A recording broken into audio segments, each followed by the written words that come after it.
Hi hello welcome back to cook Sharbani. నేను మీ కవిత దేవరాజ్. ఏంటి మళ్ళీ పొట్లకాయలు చూపిస్తుంది అనుకున్నారా? పప్పు చేశానండి. పొట్లకాయ పెసరపప్పు చాలా చాలా టేస్టీగా ఉంటుంది. ఈజీగా కూడా చేసుకోవచ్చు. ట్రై చేస్తారా మరి? అయితే ఫస్ట్ ఇలా పప్పు నానబెట్టేసుకోండి. ఒక 1 అవర్ నానబెట్టుకుంటే బెటర్. పొట్లకాయలు ఇలా చిన్న చిన్నగా ముక్కలు కట్ చేసుకోండి. దీన్ని కుక్కర్లో చేసేసుకుందాము. చాలా క్విక్గా అయిపోతుంది.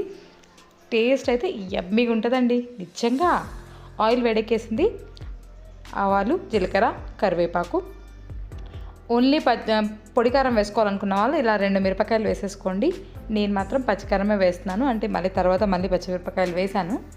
కొంచెం పసుపు వేసేసుకొని కొంచెం వేయించేసుకొని దీంట్లో మనం ముక్కలు కట్ చేసి పెట్టుకున్నాం కదా పొట్లకాయని, దాన్ని వేసేసుకోవాలి. పొట్లకాయని ఫస్ట్ కొంచెం సేపు ఆయిల్లో మగ్గించాలండి. దానివల్ల మనకి ముక్క మెత్తబడుతుంది, టేస్ట్ డిఫరెంట్ అయిపోతుంది అనమాట. చాలా బాగుంటుంది. ఇంకా పచ్చిమిర్చి చెప్పాను కదా, నేను పచ్చికారం వేస్తున్నానని పచ్చిమిరపకాయలు వేసుకున్నాను.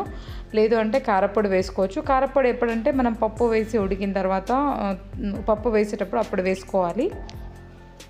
కొంచెం ఒక 5 మినిట్స్ మగ్గించాను నేను. ఇప్పుడు మగ్గించిన తర్వాత ఇప్పుడు నానబెట్టిన పప్పు ఉంది కదా, దాంట్లోంచి వాటర్ అన్నీ ట్రైన్ చేసేసి దాన్ని వేసేసి ఒక 2 నిమిషాలు మనం ఆయిల్లో పప్పుని మగ్గించుకోవాలి. అయితే ఉప్పు టేస్ట్ చాలా బాగుంటుంది. మగ్గించుకున్న తర్వాత వాటర్ వేసేసుకోండి. ఈ హాట్ వాటర్ వేసేసుకోండి, త్వరగా అయిపోతుంది. ఇంకా విజిల్ పెట్టేసేయండి, కూతలు ఇచ్చేసేయండి ఒక 2.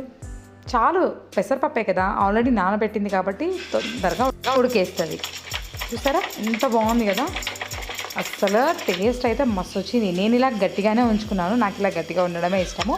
ఎందుకంటే దీంట్లోకి నేను మళ్ళీ పచ్చిపులుసు కూడా చేశాను.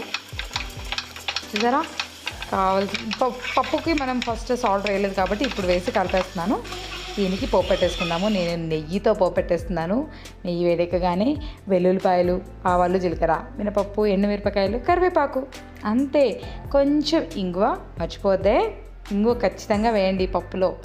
పసుపు, ఇవి వేసేసి కొంచెం వెల్లుల్లిపాయలు వేగేంత వరకు వేసేసి పప్పులో కలిపేసుకుంటే సరి. చాలా చాలా టేస్టీ ఉంటుంది. ఎంత సింపుల్గా అయిపోయింది కదా, అంత టేస్టీగా ఉంటుంది.